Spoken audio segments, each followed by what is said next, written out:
to the TNT Effect, the Athletes Podcast. I'm Dr. Tiara, Doctor of Physical Therapy and Certified Athletic Trainer. And today I'm speaking with high performance coach, Dwan Riggins. What's up, D? Hey, T. How's it going? It's going pretty good. Now, we go way back. We do. Good friends, colleagues. Yeah, it's been, 14 years now? Absolutely. Yes. At that time, I was, a sophomore, working on my undergrad degree in athletic training. And we connected because I needed a work-study job. Yep. And so, that's how we really, really connected. We were going to, work together eventually anyway, but we connected, and I was doing, administrative stuff for you or something like that. Yeah. And so at that time, you were assistant strength coach, right? At Florida State.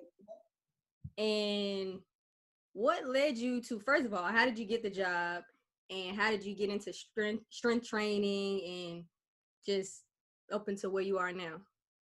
Oh, wow. So I was thinking about that yesterday because I have a little hiatus in my career right now. But to make a long story short, I was always an athlete. I always enjoyed athletics. And I knew from a young age that I did not want to do something that required me to dress up every single day and be, quote unquote sophisticated. I wanted to wear my sneakers. I was the tomboy and just enjoyed being comfortable at work. So I knew I wanted to get in that field or something in athletics. And so when I was at the University of Florida, I actually tracked for an entire year to be I know. I tracked for an entire year to be an athletic trainer, and a lot of respect for the job, but I knew it didn't really fit me. But I was able to kind of work on the strength and conditioning side or with strength and conditioning coaches through athletic training, and realized that I enjoyed that aspect of sports performance a little more. So I reached out once I graduated from UF, reached out to FSU about an internship, and I did my internship for a semester and a position opened up. So I went in, oh my goodness, young, wet behind the ears, afraid, and I'm getting ready to work with real high caliber athletes. So it was a little intimidating. But again, great opportunity for me, great experience for me. And so, about 10 years later, I'm here with my own company. I've had opportunities to work within the city with collegiate teams, high school teams, and it's just a great opportunity to be where I am now. So great experiences. So when you were at Florida State, you worked with men's and women's swimming and diving, soccer and softball. Is that correct? And softball. Yep, you got it. Okay, and so programming for D1 collegiate, and you also worked at FAMU too, working with some of their other teams, softball, volleyball, tennis, right, and basketball. And so programming for college level athletes versus your youth level athletes. Tell us a little bit how that works. Right. So, I have learned over the years, and I think in any profession, you kind of learn what your philosophy is, right? So with all of the science that goes into it, it's important for me to simplify it because, at the end of the day, as coaches, we have to be able to articulate what we need to get across to our student athletes. So all of the science jargon, they don't care about that stuff. So I say that to make this point. It comes down to movement, understanding how to move. And so when you're working with adolescent student athletes, they're still learning their body, still learning how to move and do basic movements. But the fun thing about working with collegiate athletes is they've mastered a lot of those movements, those what I call primal movements. And so it gives me an opportunity to be a little more aggressive with them, assertive in my coaching style, assertive in the movements, and also at that level be more sports specific, right? So there may be things that dry land athletes may need more of that, than swimmers may need. So it gave me an opportunity to be really creative in that sense. And you have specific team needs as well as individual needs. So when you're trying to marry the two, how do you navigate marrying those two different needs? And they may be different. Right. No, absolutely. I think, the biggest challenge with collegiate athletes is time. their time is very, it's very, walked out. They have a time when they have to go to school, when they have to train, and specifically when you're working with coaches, they want their practice time, right? So one of the things that, was very important, you'll probably get to this, is the relationship between myself, the coaches, the athletic trainers, to make sure we are creating general plans and goals for those student athletes, but to be able to look at each athlete's needs as well. So we may have freshmen that come in that need to build a little more strength. We may have veteran athletes that just may need to maintain or what have you. We may have injured athletes that are coming back, trying to get them back into their sport. So all of those individual nuances and needs are very important to make sure we're communicating with our coaches, the student athletes, because they will articulate what their needs and their goals are, and our athletic trainers. So it's organic, but it's extremely fluid as well. And when you're managing an athlete who's coming back from injury, what does that look like between you working with the sports medicine staff and then also getting that athlete back into training so they can get back to sports performance? Right, that's a great question. It really depends on, I would say, the injury. It may be something, that had someone out for 2 weeks, and it may have been an injury that had someone out for 6 months. Again, that process is very organic, but it's very fluid. So it's not just a trade-off from the athletic trainer to the strength and conditioning coach. We're going back and forth to see what those needs are. So let's say the athlete is ready to return to the field, not full go, but they're ready to kind of take steps to get there. So that's what I go back to. Let's go ahead and to go ahead and evaluate their movement patterns. How are they moving? How are they running? What do those mechanics look like? And then we get into the sports aspect of it. That was really fun for me. Let's say if I'm working with a soccer athlete, and I think it's, great motivation for that student athlete as well. Let's get the soccer ball involved in the speed aspect of it, or the conditioning aspect of it, because that's what they're going to see, getting those touches in and making that mental and that physical connection is very important. So I had to have it was very important for me to have a great relationship with the athletic trainer as well as the student athlete, to make sure I'm staying within my protocol, but saying, hey, we may need to take a step back, or we may need to amp it up a little bit. Lots of communication between the three of us and the coaches as well. Definitely, for sure, because that is, you all have to work together as a team to manage getting this athlete back to where they need to be to compete. Absolutely. And now, working with your female athletes versus your male athletes. Mm-hmm. Did you work with male athletes at all? I know you work some with the male, for sure, your younger youth athletes, but how was that working with male and female? I think most would be surprised. I think it depends on the level.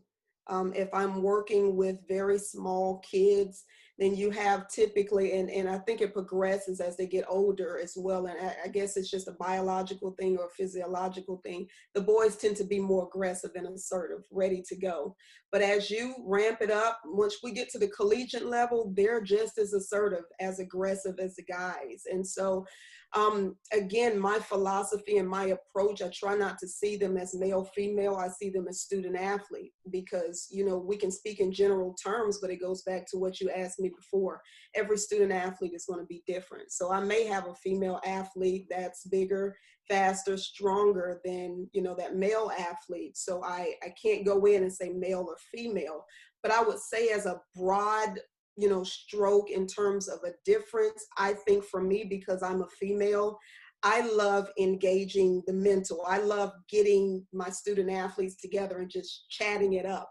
The girls tend to like that a little more than the guys. The guys just like to get after it. Yeah, they just want to get straight to the point. They just want to get straight to the point. So it's interesting. I would say that's the biggest difference in the dynamics. A lot of times I start with getting here and talking through things with our girls or our female student athletes, and then going to the physical, where a lot of times if I'm working with the all males team, it's just get them going, and then we'll kind of circumvent or kind of circle back around to discussing things. But that's a very broad statement. But I think generally speaking, I approach them the same. How do they move? Let's get after it. Be confident in what you're doing, male or female, it doesn't matter. Okay, so working with those athletes who have body image issues, how do you coach those athletes? That typically, and not to say I've had experiences with male athletes as well, where there are body images and issues, and we won't go into details about eating disorders and all of those things, but typically with the female student athlete, I've had to address those when you talk about that female triad and dealing with how they see themselves. And that's why I go back to having those conversations. I find that especially young female athletes, getting them in a huddle, getting them one-on-one to discuss things that lead up to the physical aspect, but how do they see themselves? Because I found that a lot of times our girls may lack, again, this is a general comment or statement, that our girls may lack the assertiveness or the aggression. A lot of that comes just from a confidence thing. But once we get them going, once we talk through, how they look, how they see themselves, then we're actually able to get into the student athlete mode and get them going. But we address all of those things. I'm a very honest person because I think that I address sports performance from a holistic point of view. And that's important. How do you view yourself? Male or female, because that's going to affect your sports performance. So we do address those issues. So for those who may not know what that holistic viewpoint entails, explain what that means. Absolutely. I see people as people first. That's my heart. My heart is to get to know the people that I'm working with. It's very hard for me to separate, just the coach and the science and let's get after it over here. But I believe that in getting to know and communicating well with the athletes that I'm working with, it makes it so much easier to address the sports performance aspect of it. So I spend a lot of time talking about how do you view yourself, the confidence. I talk a lot about accountability. I talk a lot about working hard and putting in the effort. I talk a lot about failure or what that looks like. How do you respond to not playing or competing well? All of those things, involve the sports performance aspect, and we're trying to get them to a point where they perform well. So that's not just the physical aspect. I've seen it so many times where I've worked with very athletic, very gifted student athletes. They don't perform well. And then I've seen those kids who may not be as gifted, on the playing field, but they perform well because they've addressed all of those other things. How do they treat their teammates? I watch and I address all of that. What's your body language like, right? Are you listening to your coaches? I think all of those things, and that's what I mean by holistic, because they're athletes. We have to address all of those things so that the physical aspect becomes that much easier. And we all play specific roles, but at the same time, we play multiple roles at the same time. Even though we may not be trained specifically in, say, sports psychology. Right. We may not be trained as a dietitian or etc. Right. But we have some level of education surrounding all those different components that impacts the athlete. And so it's important that we're able to identify those things, right, and refer when necessary. Absolutely. I think that is an awesome point. That's nail on the head, T, because I ride my lane. I stay in my lane, and I'm the first one that tells you, hey, I know I don't know as much as I need to about that. So let me refer you to and honor a person who's actually gotten their certification or their license or their background is in that. But I agree with you. I think that's a great point. I have made it my business to learn some aspect of all of those things that you talked about because it's sports performance, right? I think it is, we wouldn't do our student athletes a great service if we didn't have the background or the wherewithal to address all of those things when we're then focusing on our lane. right? So when I'm in the weight room, when I'm dealing with the speed aspect of it, what have you, and I have a kid who's hampered with an injury, there's some level that I need to know in terms of protocol so that I know how to move them in this direction so we can get you back onto the field. So great point. Yeah, and speaking of like certifications, now you have education at various levels and different certifications, your CSCS and all those different things. You've also done some fitness training. Mm-hmm. Tell us the difference between someone who is NSCA certified versus someone who just trains people. They just go in the gym and say, "Hey, I like working out, so I just want to train people." Sure. I think the biggest difference is evidence-based research. So we're going through an organization that has all of the resources that you just talked about. There's a lot of education and resource that is backed by an organization like the NSCS, ACSM. Those certifications are important because they're doing two things. They are holding individuals accountable because we're working with people, and they're keeping you on top of the latest research. They're always challenging forward thinking. So while I think it's great to have a background and a love and a desire to work out, that certification is really going to stretch now your book knowledge, right? So that we are translating that to our clients or our student athletes. I think it's very important. I agree, especially when you're training when you're training anybody, but also going into training youth athletes specifically. There's always a conversation around when a young athlete should start strength training. Right. And from that aspect, at what age do you think that it's best to start that strength training? And strength training isn't just lifting weights. Sure. I have had the opportunity for about 8 years to teach PE, physical education, at a school. And I would say, and this is why I go back to primal movement patterns, I would say as soon as a kid is able to walk and move, they are beginning to understand movement patterns that lead to now this specificity of, strength training, getting in the weight room and all of those things.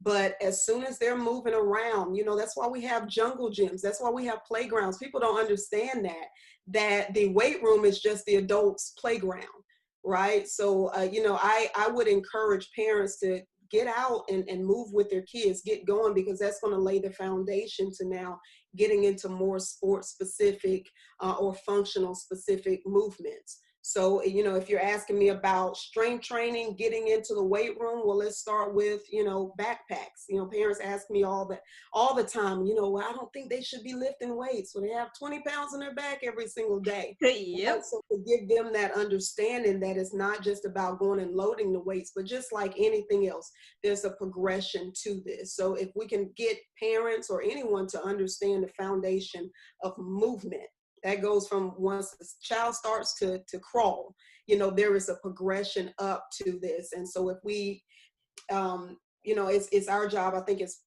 professionals, not to convolute our field with all of the research and you should and should not. So let's go back to the basics. How are people moving? And then you progress from there. And then you get more specific as you go from there. So start them early. Start them early. So once you master movement patterns, then we can start loading. Absolutely. All right. Absolutely. And what are some common misconceptions that people have about strength training, speed training, agility training, all of that? More is better. More is better. I gotta lift more weights. I got to do this crazy drill that I saw on, Instagram. And I have learned, because I was that person, you're young in this and you have all of these ideas and again, things can get convoluted. So the misnomer is that, you've got to lift all of these heavier weights, but you hit the nail on the head. Once you've mastered a movement pattern, then we can start loading. But let's get people back to mastering movements. Another misnomer is that is that I've seen in the field, or it's turning almost into a marketing industry, is who trainers are tied to. Who do they know? So they must be the best trainer or what have you.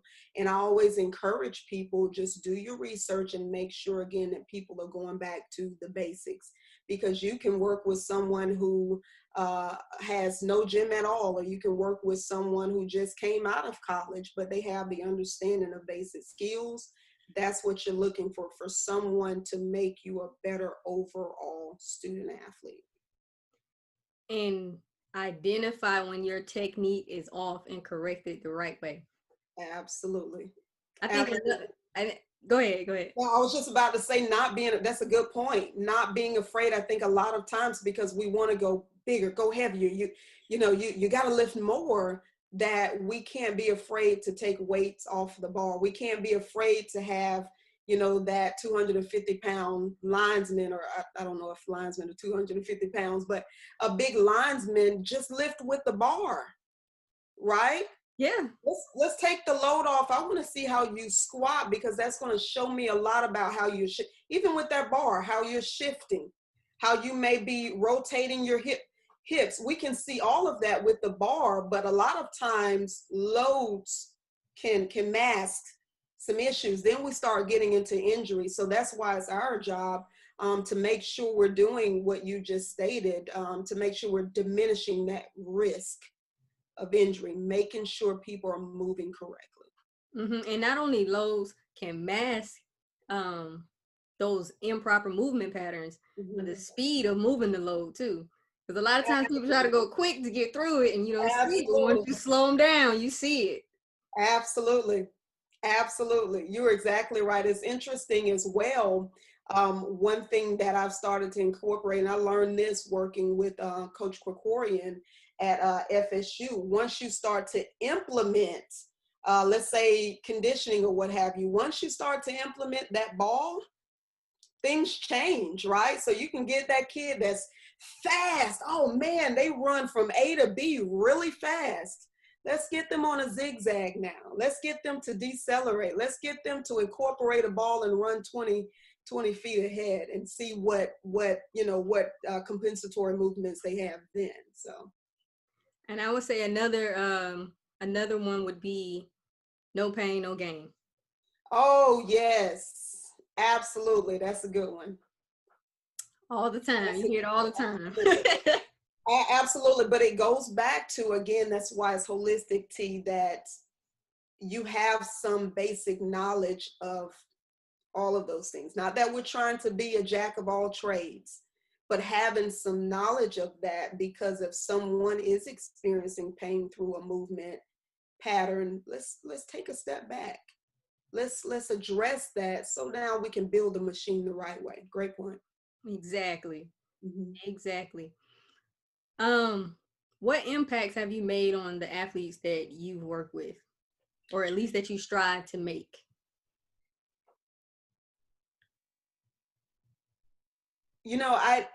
When you speak of impact, the only impact that I can see is the feedback that I get.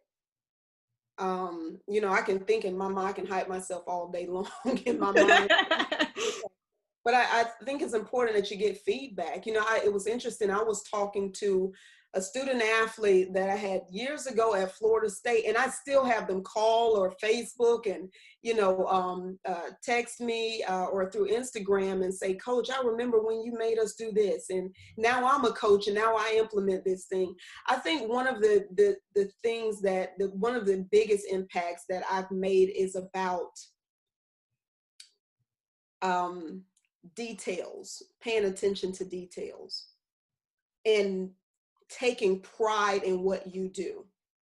Something as simple as, if I'm working with the softball team and you're getting ready to go on the field that we're training on, those gloves need to be lined up. The attention to detail, because again, it goes back to how you approach a thing, how you approach training, how you view yourself. And so that's the impact that I've gotten from a lot of the student athletes. I have a reputation for being no nonsense. This is true. It is true. That is true. It is true. No nonsense. But I would say that's the impact, T, that, they knew that I love them though. My student athletes and my clients, they know that I love them because I spend so much time building relationships so that when I'm getting on them, when I'm talking to them about taking pride and hustling to the next station and paying attention to the details, touching the line. It's a line down there for a reason. You're an inch off of it. That's a mentality. You're going to cut that play short. You're not going to play defense all the way through to the bucket, right? So I think that is the biggest impact that I've had, again, based on the feedback that I've received. But I think overall, my hope is the greater impact that I hope that I've had on everybody that I encounter is that they work to the greatest or the widest and the deepest ability that God has given them. That's why I push people so hard to be the very best that you can be. That is so good. Yeah. That's so good. That little piece you said about the line, that's the Yeah. mentality. You're gonna cut that play short. You're not gonna hustle. That's good. It matters. And and to this day, I've always been like that, but until this day, that drives me up the wall because it's a mentality. It matters. And even because I take pride in what I do as a coach, if I allow that, that's a reflection of me, right? So I address it. And what it does is it creates a pride. You can tell the way that the kids walk into the training sessions with me. There's a pride about what they do because they know that we're here to work and we're here to get better. Mm. What are some recommendations that you would give younger athletes who aspire to compete at a higher level? That's a great question. If they're looking to compete at the highest level and they're serious about what they're doing, I would really encourage them to get with their parents and articulate that to their parents. Because what their parents are going to do, if they have the means and the ability, and if they're in agreement with it, their parents are going to seek out programs that are going to be specific for their desire to go to the next level. So it's going to go from, just recreation to now we're getting a little more serious. But what I would suggest as well, I hear a lot of student athletes say that this is what they want, but they're not willing to put in the time and the sacrifices to get there. So my challenge to them is don't just talk about it. Now there's another level to this. What's going to separate you from the other person that says they want to go and compete at the next level? You have to be serious about what you're doing. Be disciplined about what you're doing. There may be some weekends, depending on the level that you're at, that you don't get to just hang out with your buddies. I think there should be a balance in that, and we may get to that later, and not, burning the kids out, but making those sacrifices, again, for that next level, because it's a very small percentage that gets to that next level. Right. There are kids, thousands of kids all over this nation, mm-hmm. and then also in other countries that you may have to compete for a spot. Right. Absolutely. And so you have to go the extra to get to the top level and Absolutely. to be successful and to stay there for as long as possible. Absolutely. Absolutely. Absolutely. Putting the work in. I can't tell you how many student athletes, and I'm honest, T, I have real conversations with my student athletes because I want them, and parents as well, because I want them to understand what it takes. It's going to take you, again, depending on the level, you being serious about working out and getting in the weight room. And pushing your body to be a little stronger, pushing your body to be a little more efficient. It's going to take that dedication. So if they're about it, hey, get after it and stick with it. When it gets tough, that's not the time to bail out. I'm seeing a lot of that with our student athletes, this new wave of student athletes and social media, this quick microwave society. Yep. That work ethic, you got to dig in and really want what you say that you want. So it's possible, but yeah, you're gonna have to make some sacrifices. And what does an in season and out of season, the whole progression, preseason, in season, post season, all of that, what does that look like? Sure. I would say, again, just a broad stroke, you have your out of season. That's the time when you're really building that engine. You're building that machine. That's the time where we're getting the kinks out, where we're identifying poor movement patterns. That's the time where we can fix some things. That's the time where we can get stronger. That's the time where we're building their mentality, really challenging their heart, challenging their why, again, challenging their physical body, challenging how they compete. So we're preparing now for season. In season, I like to think of it as this, people talk about maintaining or what have you. Once you get in season, there's not a whole lot we can do as sports performance trainers in terms of just getting after it like we would in the off season. I use those moments in the weight room or when we're doing 15 minutes agility before practice or what have you. That's more of a mental thing for those student athletes, right? For them to stay fast or to feel fast and to feel quick or to feel like they're still moving weights around or what have you. So, the general term is a maintenance type deal during the season because the focus is on the skill set. They're in season and they also need time for their bodies to recover. Postseason, again, is one of those recovery things. You give your body an opportunity to kind of recover so that we start that cycle again. And recovery isn't doing nothing. It's more of an right. active thing. Active recovery. Active recovery. So we just don't want to go cold turkey and do absolutely nothing for 6-8 weeks. It's an opportunity for you to, yes, rest your body, but still stay fluid. Even if it's going bike riding. I love to encourage student athletes to get away from the sport. If you're a football player, if you're a basketball player, go swim. If you're a swimmer, go jogging, all of those things to get your mind. Time out. Wait. Those swimmers aren't too good on their feet now. Oh, no, I get it. No, I'm just joking with you. Yeah, you're right. They're used to swimming, but again, so there's no mental fatigue and burnout to give them something else to look for. Now, once obviously you get to be a collegiate athlete, you stick to one sport, but that's why I always encourage kids and parents to be multiple sport athletes so that you don't have that mental burnout. You have an opportunity to kind of take a step away from it, give yourself a new perspective, and then you're able to go into that off-season training ready to go again.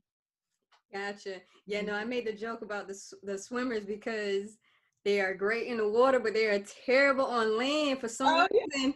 When I was working with the swimming and diving team, like they would get injured from doing simple things. Like we had somebody like sprain an ankle just getting on the bus. Yeah, that's interesting because they do dry land training, I guess, unless you have a very athletic swimmer. And we could probably say the same thing cross sport. Our basketball players may not be very good at, basic jog cross country going on trails and things like that. So no, that is funny. But it's interesting working with our swimmers. I work at Florida State, period. I just had an opportunity to be exposed to much of what you're talking about now, the differences in the sports and all of those. So that is one of them, understanding your student athletes and knowing what they can and aren't very good at. So, any last words before we part?